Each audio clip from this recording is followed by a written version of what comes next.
Every 2 minutes, someone in the United States is raped. 44% of rape victims are age 18 or younger, and 15% are under 12. About 18% of the victims are women, and 3% are men. 50% of transgender people are sexually assaulted in their lifetime. Every year there are, on average, 237,868 rape victims, but only 89,000 of them are reported. Almost two-thirds of sexual assaults are committed by people the victims know. Only 31% are strangers to the victims. 31% of the crimes are committed at the perpetrator's home, and 27% at the victim's home. Yet only 6% of the perpetrators serve jail time. These are just statistics, not all of the stories. Rape is one of the most underreported crimes, and averages are grossly inaccurate. The following documentary includes 3 of these stories, reported and unreported. They must be heard, and you must listen.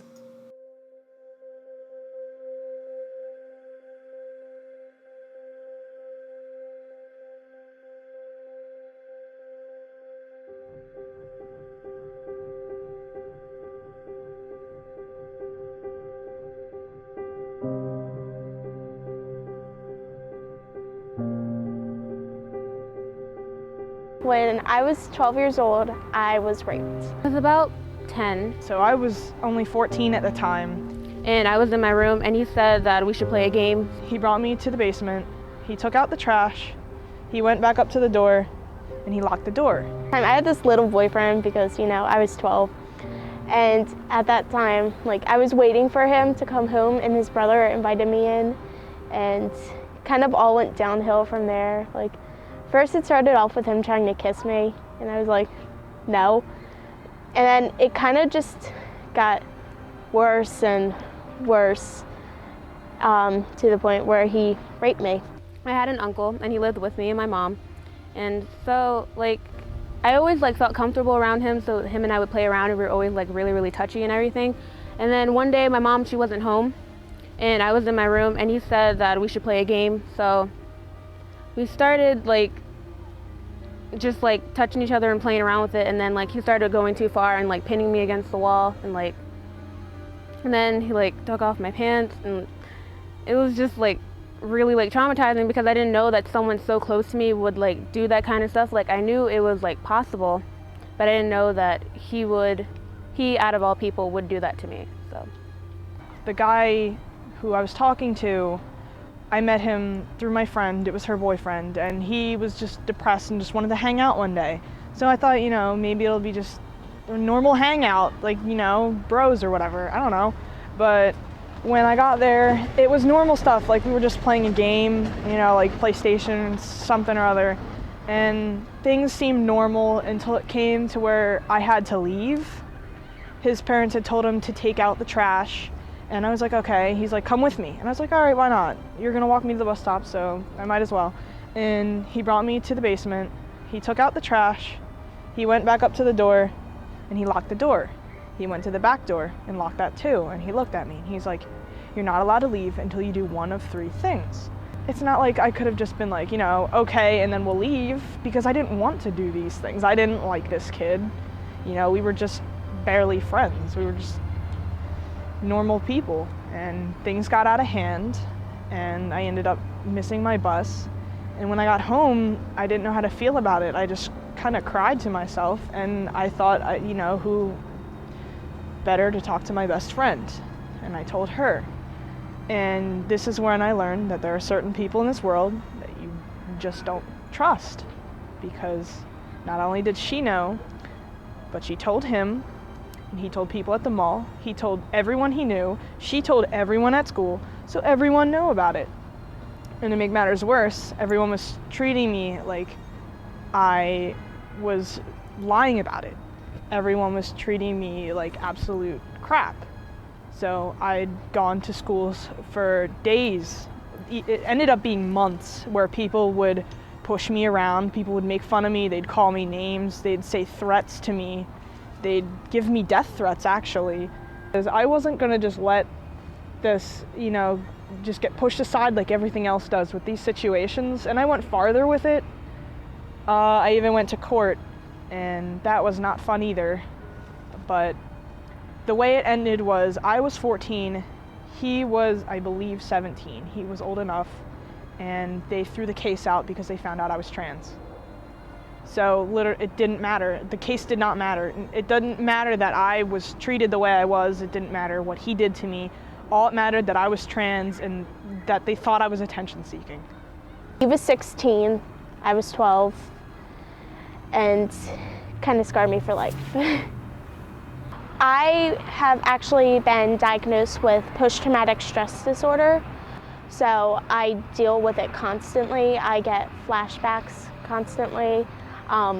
Even today in theater, we're doing a scene from Othello, and there's this part where he like leans over me to like suffocate me, which he's not really suffocating me. And I like jumped up. I couldn't do it, like, because just having someone hanging over me was like, it put me back in that spot. And like, I can't even like have people like touch me on the shoulder because I like freak out. I don't like being touched. I don't want to say anymore because I never really liked being touched, but more so now than before.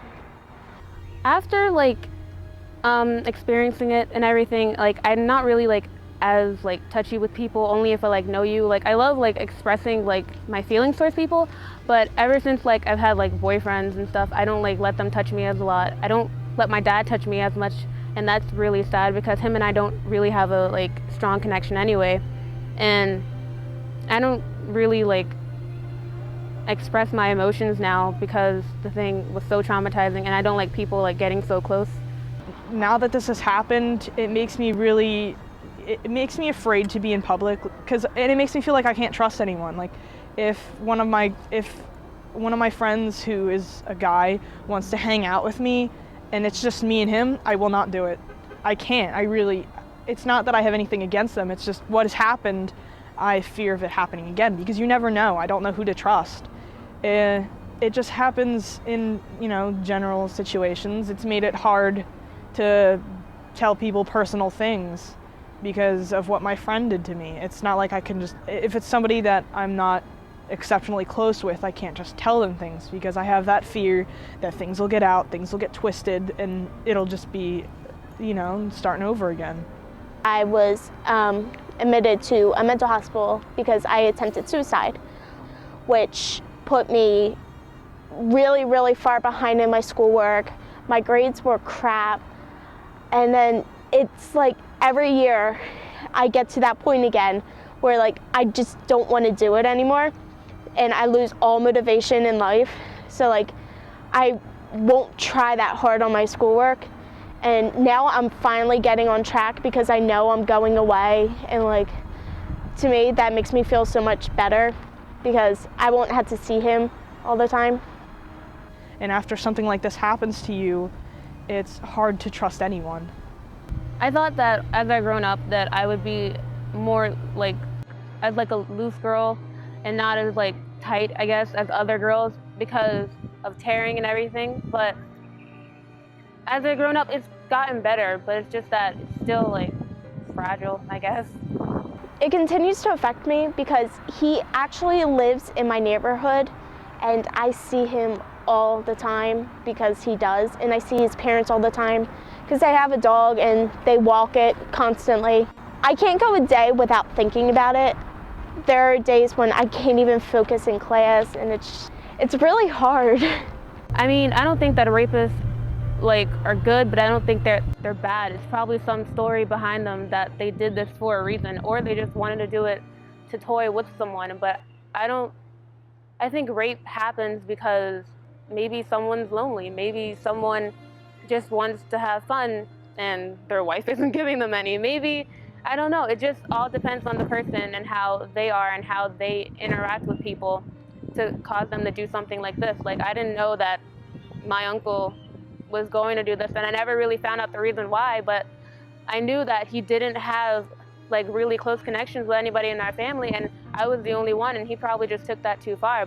I think it usually happens when people are rejected, and it's kind of like, and it's usually in men, that their egos are damaged, so they don't want to have this thing where oh, this person rejected me, she doesn't like me, or something like that. So they kind of just force their affections onto somebody else, and they're like, hey, I got it, I got what I wanted. they don't think about the damaging effects that it could have on other people. They don't even think about the damaging effects that it could cause for their families and friends and even themselves. It's hard to say why rape happens. I mean, I guess people just want something that they can't get, so they take it. I define rape, I could put that into the same category as sexual assault, even though like rape is a whole entire more extreme thing besides sexual assault, but it's like still in the same lines of being abused by someone. I'd define rape as anyone who's taking advantage of you and forcing you to do sexual acts in which you don't want to do, or having power over you in a sexual manner in which is unacceptable. Rape is any sort of like sexual act that you don't say yes to. You don't necessarily have to say no.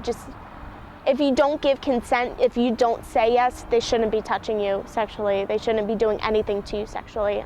Don't make fun of rape victims or rape survivors, because like even if you're not, and even if you like talk about like sex and stuff, if your girlfriend got raped, like don't like use like words like, hey, you want to bang or screw or fuck or any of that kind of stuff, because it's still hard. And like I know it's going to like suck because you're not getting anything, but at the end you need to know what she's going through, and you probably don't understand it, but you can still see why she feels this way.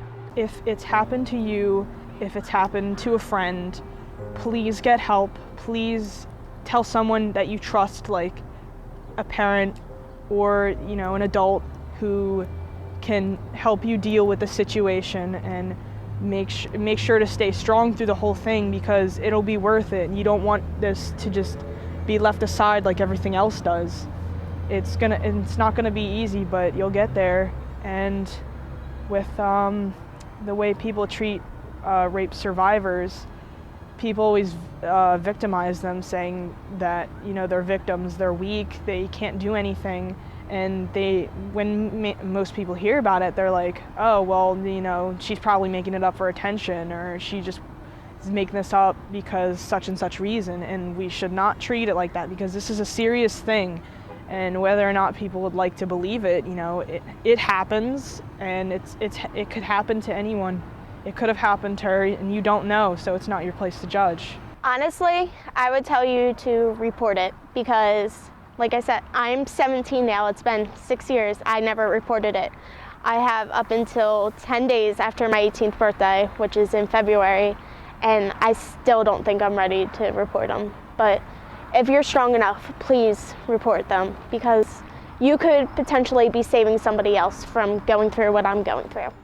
If you or anyone you know is a victim of sexual assault, please contact Pennsylvania Coalition Against Rape, the Victim Service Center, or the National Sexual Assault Hotline.